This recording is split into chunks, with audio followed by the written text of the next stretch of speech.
Imagine a sun-drenched pool party in Barcelona, right? Shot through the crisp, hyper-real lens of an iPhone 14 Pro. Oh, the visuals for that were stunning. Completely stunning. The iconic syncopated horn intro drops. The fandom is screaming, but then the music just abruptly cuts out. And it's replaced by the slamming of a federal judge's gavel. Right. Just paint the picture for a second. You have 1 billion streams, a historic comeback. But what if the defining sound of an entire generation was, like, actually stolen? In an instant, the entire K-pop world was just turned upside down. Join Eric and Minji as they ride the Hallyu Wave, uncovering the biggest K-pop comebacks, shocking industry controversies, and major K-drama updates. From internet-breaking rumors to historic chart milestones, we dive deep into the world of Korean entertainment. Welcome to this deep dive, and wow, we have an absolutely massive one for you today. We really do. Like, if you've been anywhere near the internet, you've definitely seen the headline. They're suing NewJeans, the $150,000 lawsuit that could end everything. Yeah, that headline is everywhere. It's unavoidable. We are unpacking this massive U.S. copyright lawsuit hitting the group over their 2023 mega hit ETA. But the thing is, I mean, the story is so much bigger than just a single track. Oh, absolutely. We're digging into the wild legal history of plagiarism in music, the intense backlash from Korean netizens, and honestly, the shocking internal collapse of the group itself. Yeah, this whole situation has evolved far, far beyond a simple royalty dispute. It's this tangled web of American music publishers, Korean corporate giants, fired CEOs, and just unprecedented financial penalties. It's crazy. It really is. So we are going to look at the hard facts from the federal court filings, the financial analyses of the agency stock, and, the specific legal precedents that made a lawsuit like this even possible in the first place. So let's start with the immediate shockwave that hit the fandom, because a massive copyright lawsuit was just filed on July 7, 2026 in the U.S. District Court in California. And I keep thinking about the timeline here. The timeline is wild. Right. Because ETA came out in 2023, it was an absolute all-kill on the charts. It basically defined that entire summer. And now, 3 full years later, they're being dragged into a federal court. Well, the details of this filing are incredibly aggressive. The plaintiff is this New York company called All Surface Publishing. Yeah. And they aren't just suing the label, which is standard practice. Wait, they aren't? No, they've explicitly named all 5 members of NewJeans as co-authors and defendants. Oh, my God. Yeah, they're also suing HYBE, ADOR, the track's producer 250, the lyricist Benzino, and the creative agency BANA. They want an injunction to legally block the song from being played or distributed, a cut of the song's historical profits, and statutory damages of up to $150,000 per infringed work. Wait, okay, statutory damages? Does that mean the publisher actually has to prove to the court that the release of ETA cost their business exactly $150,000 in lost revenue? Because that seems, I don't know, impossible to prove for an old song. And that is exactly the strategic beauty of claiming statutory damages for a plaintiff. They don't have to prove a single dollar of actual lost sales. Are you serious? Dead serious. Under U.S. copyright law, if you register your copyright before the infringement happens, the law essentially guarantees you a flat penalty, up to $150,000 if the court finds the theft was willful, just to punish the act of copying. Wow. Yeah, it gives plaintiffs immense leverage. So what exactly are they claiming was willfully stolen? I mean, ETA has almost 500 million streams on Spotify alone. What is the supposed source material? According to the lawsuit, the track allegedly uses instrumentals from a 2005 Baltimore club track called Samir's Theme by DJ Debonair Samir. Okay. And if you look closely at the legal filing, All Surface Publishing claims that ETA illegally copied 3 very specific musical elements: the syncopated horn melody, the 16th note rhythmic structure, and the bass drum pattern. Okay, I have to push back here, because logically that makes no sense. Suing over a 16th note structure and a drum pattern. I know, it sounds broad. It's like finding out the secret ingredient in your absolute favorite dish is just like a pinch of salt, and now a chef from 2005 is suing you for using salt. Isn't K-pop, and honestly all pop music, just built on shared trends? That's a very common argument. Right. Baltimore Club is an entire genre of dance music. You can't just copyright a genre's underlying drum beat. And that tension right there is exactly what makes modern music copyright law so contentious. To use your culinary analogy, the plaintiff isn't just saying ADOR used salt. Okay. They are arguing ADOR used their specific proprietary blend of salt, pepper, and garlic applied in the exact same sequence to completely replicate their signature dish. Ugh, I hate that. But the scope of this lawsuit gets even more massive when you look at the other corporate defendant named alongside the labels. Wait, corporate defendant? Oh, the music video. Exactly. They shot the entire ETA video on an iPhone 14 Pro, and Apple used it as a massive global ad campaign. Are you telling me they're dragging Apple into this federal lawsuit too? They are. All Surface Publishing is formally alleging that Apple, in partnership with the labels, willfully use this allegedly stolen music to sell smartphones globally. That is wild. It is. And Apple's involvement introduces an entirely different level of corporate deep pockets to the litigation. I mean, the fact that Apple broadcasts this song globally actually explains the most cynical part of this lawsuit, which is the timing. But before we get into the wild Knetz reactions and why this is happening 3 years late, if you love staying updated on your favorites and need the real story behind the headlines, make sure you're subscribed to StarScope K-Report. We've got even bigger scoops ahead. Definitely hit subscribe. Yeah. So the timing is crucial here. Why wait 3 years after the comeback to file a lawsuit? To understand this, we really have to look at a paper from the Duquesne Law Review, which details a major paradigm shift in music copyright. Okay, what happened? The industry is utterly ruthless right now because of the infamous Blurred Lines case from a few years ago. Oh, Robin Thicke and Farrell, yeah, that case changed everything. It completely rewired how courts look at music. Before the Blurred Lines verdict, to win a copyright lawsuit, you generally had to prove someone copied the literal sheet music like the distinct written melody. Right. But that jury verdict essentially lowered the bar. It allowed juries to find copyright infringement based purely on the groove or the feel of a song. Which is so subjective. Highly subjective. No. The law review notes that even a sequence of 4 short notes, or an ostinato, which is basically a short, continually repeated musical phrase or rhythmic pattern, that alone can get you successfully sued now. Which creates a massive chilling effect for producers, but like an absolute gold rush for publishers holding the rights to old club tracks. Precisely. The legal threshold for theft is so ambiguous now that music publishers treat old catalogs like lottery tickets.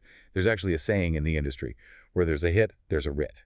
A writ being a legal document. Right. Plaintiffs intentionally buy their time. They watch a song like ETA climb the charts, secure global brand deals with companies like Apple, and rack up 470 million Spotify streams. So they just wait. Yeah, you don't sue a song on day one when it might flop. You wait until the pie is as big as possible, and then you demand your slice. That strategy is so calculated and gross. But the reaction from the fandom and the Knetz on Reddit right now isn't just focused on the mechanics of the American legal system. No, it's very domestic. Yeah, it's about the supreme, almost cinematic irony of this specific lawsuit happening to ADOR. The entire internet is buzzing with the phrase, "Every accusation is an admission." The historical context of the agency really makes this incredibly complicated. I mean, think about it. Former ADOR CEO Min Hee Jin literally built her entire public defense and started a massive corporate civil war within HYBE by publicly accusing other grooves like Elite of copying NewJeans' style, their choreography, their Y2K visuals. She did. She went to total war over plagiarism. And here is the aha moment that netizens are pointing out. The K-pop industry relies on rapid iteration. Shared concepts and overlapping trends are the lifeblood of the genre. By weaponizing plagiarism claims against a sister group, Min Hee Jin effectively broke an unspoken industry truce. She opened Pandora's box, making her own group vulnerable to the exact same intense scrutiny. And that scrutiny has certainly arrived, because it's not just ETA facing legal action. No, it's a complete pile-on. They are being sued over House Suite by songwriters in LA claiming blatant copying of a rejected demo. They are being accused by the UK band Shaka Talk over the song Bubblegum. It's coming from all sides. The irony is just too much for netizens to handle. The same agency that cried plagiarism is now fighting international theft allegations on 3 different fronts. And how ADOR is officially responding to this lawsuit reveals just how deep the internal fractures of the company actually run. Because in traditional K-pop PR, when a group is accused of plagiarism, the agency normally releases this fierce statement, defending their artists and their in-house producers to the death, promising strong legal action against malicious rumors. Always. But ADOR's official response this time was completely different. It was incredibly cold. Very. Instead of fully defending the originality of the track, ADOR publicly stated that the song was sourced through the creative agency BANA. And they made sure to highlight that BANA was selected directly by former CEO Min Hee Jin. Unbelievable. They essentially released a statement saying they are reviewing internal records to see if she failed to do a proper similarity check before releasing the song. They didn't just wash their hands of the situation. They pointed a giant neon sign at their former boss for the federal court to see. That is a brutal PR maneuver. It is, but ADOR pointing the finger at Min Hee Jin isn't just a strategy to deflect an American court. It is a symptom of a much darker civil war happening right now in Seoul. Yeah. Later this deep dive, we'll talk about the shocking plot twist inside ADOR that nobody saw coming. Because the ETA music video isn't just fighting an external copyright lawsuit. It is literally tearing the agency apart from the inside. It is genuinely painful to watch. As a fan, you invest so much emotional energy into the one-team dynamic. You pick your bias, you stream the comebacks, you buy the light sticks, you watch the behind-the-scenes content believing in their bond. To see that OT5 lineup fracture, it's just devastating. The legal reality surrounding this era of the group is staggering. Even before the U.S. copyright lawsuit dropped, the ETA music video was generating intense litigation in Korea. Right. In January 2026, Dolphiners Films and the NV's director, Shin Woo-suk, were hit with a $1 billion damages ruling. That's about $678,000.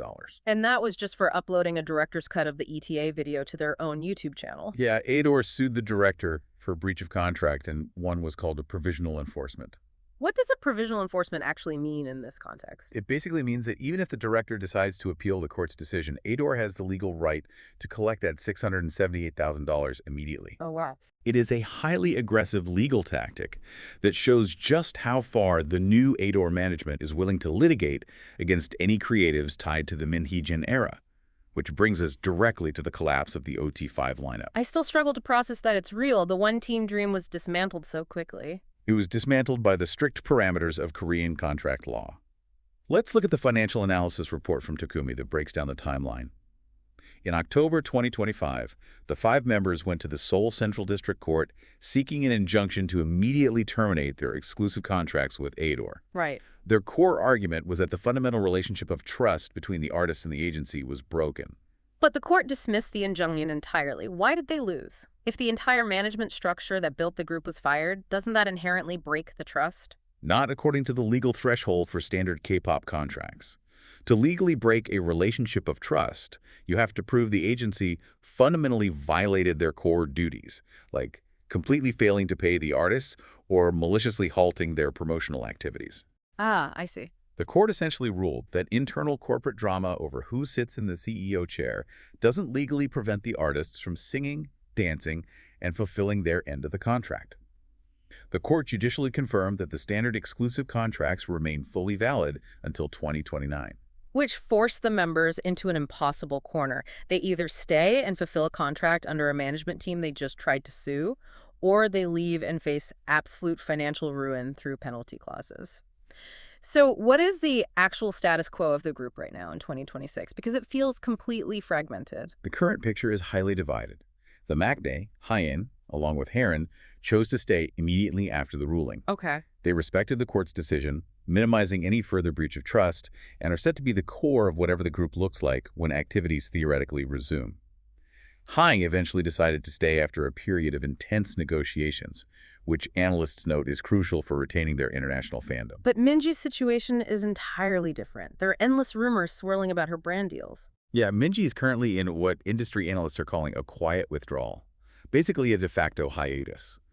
She hasn't reached a final agreement with ADOR, but she hasn't officially broken her contract either. Just stuck in limbo. Exactly. She's negotiating from a distance, but the corporate fallout is already visible. There are major reports that her Chanel brand deals are collapsing because luxury brands hate uncertainty. Financial analysts currently label her as the primary key man risk for ADOR's future revenue projections. But none of that compares to the absolute heaviest bomb that dropped regarding Danielle. No, this is where the legal reality gets incredibly harsh. On December 29, 2025, ADOR officially terminated Danielle's exclusive contract. And this wasn't mutual. Not at all. This wasn't a mutual parting of ways. It was categorized as a disciplinary dismissal. ADOR claims she committed serious intentional breaches of contract, specifically citing that she signed dual contracts, like her Celine Global Ambassadorship, without going through the agency's official channels. And they aren't just letting her walk away, they are suing her. They're suing her, her family, and Min Hee Jin as co-defendants. And the number they are demanding is astronomical.